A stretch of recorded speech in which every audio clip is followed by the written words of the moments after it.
Open the glove box. Pinch the tabs on the sides of the glove box to release the stops and lower the glove box. If you cannot see your filter, your vent may be down. You can raise the vent to the on position by starting your car and pushing the recirculating air button.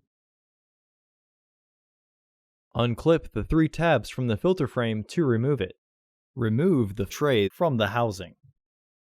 Remove the filter from the tray.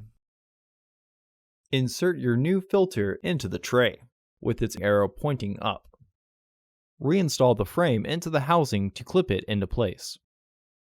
Press the recirculate air button once more to lower the vent. Once the vent is completely closed, you can turn off your vehicle. Raise the glove box and pinch the tabs to move the stops behind their catch. Close the glove box. Order your parts today at filterheads.com. Also, please like our video and subscribe to our channel so you won't miss any new content.